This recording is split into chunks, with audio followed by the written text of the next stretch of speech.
Hey, welcome back, my amazing students. Are you guys ready? All right, let's start this. So this application is going to be a little bit different than most of the applications that I have created before this one in YouTube.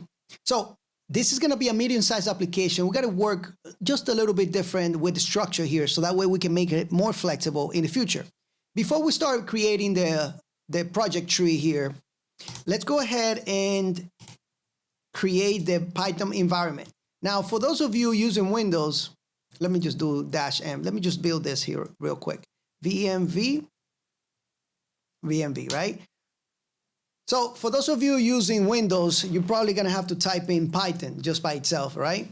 And do the same thing that we're doing here. That's going to create a VMV folder.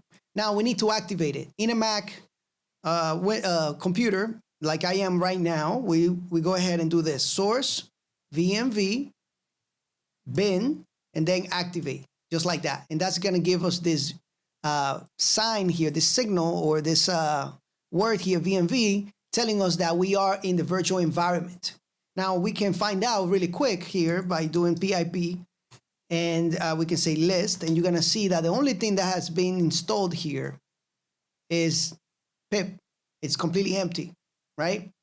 Now, for those of you that are using Windows, in order for you to install this, you will have to go into Vim, in order for you to activate your environment, VMV, and then inside this folder called scripts, you're going to find it inside your Vim folder, right? And then you're going to have a file called activate.bat, and that's what you got to execute in order for you to activate that. For those of you that are using Bash, you already know what to do, right? If you're using Git Bash, like I explained on one of my videos, and that link is on the description if you want to some help installing Flask with Windows. Anyway, now that we have this activated, let's go ahead and install some stuff here that we need, some packages. We need Flask. We also need Flask SQLAlchemy. All right, that's going to bring SQLAlchemy into our project. And then we're going to also have Faker. And we're also going to have something called Flask dash what? No, I'm just joking. WTF, all right? Flask dash WTF. So this package is here, and I'm going to explain in a minute what they are. So first of all, we have Flask, which is the web framework for Python, right? Then we have Flask SQLAlchemy, which is the ORM, Object Relational Mapper, which is the database package for our project. Faker is going to be a library that's going to allow us to generate a bunch of data, data that doesn't exist, but it's going to be fake, right? And then Flask-WTF is a validation package library, all right, for forms. That's why it has the form, right? Anyway, let's go. It's funny the way that's actually spelled, right? Let's go ahead and create a folder here. Inside this folder, I'm going to create a __init __.py. So I'm going to create an init file here. And this is the way that we create a more flexible application. All right. So keep tuned for this. I want you to pay attention. All right. So we do everything like we did in other courses, like in the app file. We'll import Flask. We'll import that instance, right? That class. And then, as a matter of fact, let me also import the OS module here, so that way I can show you some things. And we're going to use the factory pattern here. So we're going to enclose everything inside a function like this. And now what we're going to do is we're going to, instead of instantiating or having that instance of Flask outside globally, we're going to have it inside this create app.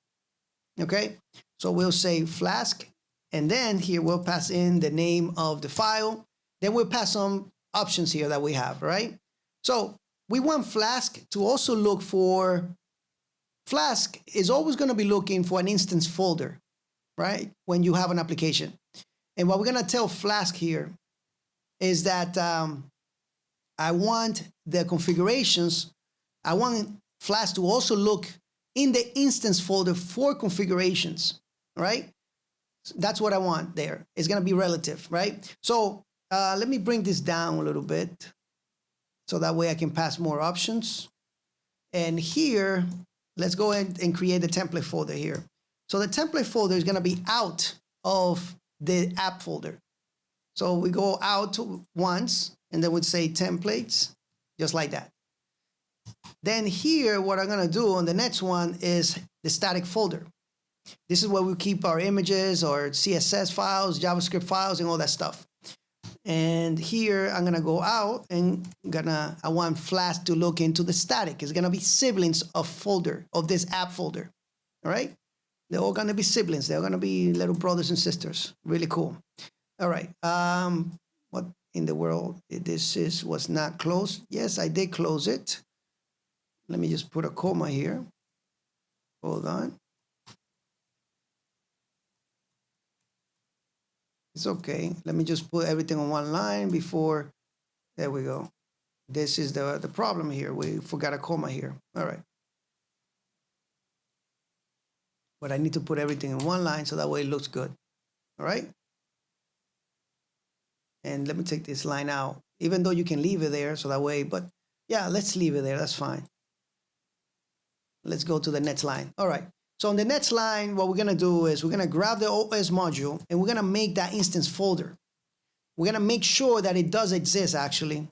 So instance path, and we're going to pass this exists to be okay, to be true, just like that. All right. All right. So let's continue here. What I'm going to do is I'm going to create a couple routes as sanity checks. So let's go ahead and create a route here, and I'm going to call this health, just like that. And this is just to check if our application is running okay. So I'm going to do dev health here, just like that.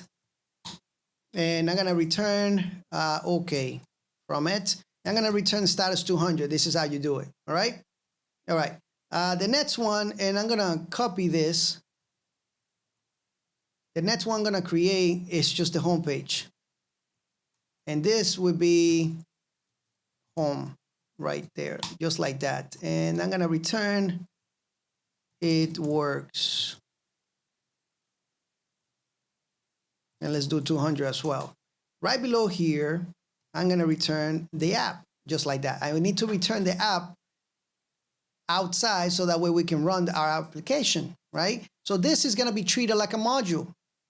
All right, instead of calling the app, executing our application in a global state. All right, we could, if we wanted to, create multiple instances of this and have different configurations in the factory pattern way. Okay, so what we can do now, make sure you save your file. All right, and let's open up terminal right here, and let's do Flask run just like this. Enter. And now that's going to open up our development server.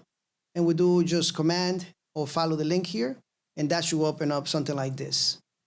All right. Now, if that doesn't work for you, make sure that you check your code. All right. Let me open this up right here. That should work for you, right? Okay. If that doesn't work, what you need to do is we need to tell Flask where our application is. So we can do export, and we can say Flask, just like that, Flask app equal app, and then create app, just like that. All right, and this is gonna create this environment, this variable environment variable, and it's going to tell Flask exactly where our location is for our app, which is, of course, this create app inside the folder, right? That's where that is, right? Since we are exporting that as a module, we are picking it up here. Now in Windows, you have to create something similar here to export the environment variable, Flask app. But we can do this that works across multiple operating systems. So let's go ahead and create a file here called .flask-env, just like that, all right? And here's what we're gonna do. This is what we're gonna do. We are going to put this Flask app here, just like this, and we're gonna put the same thing we were doing there, just like that, all right? And then we're gonna say Flask_env, And we can say development here, development, like this, right there. Sorry about that.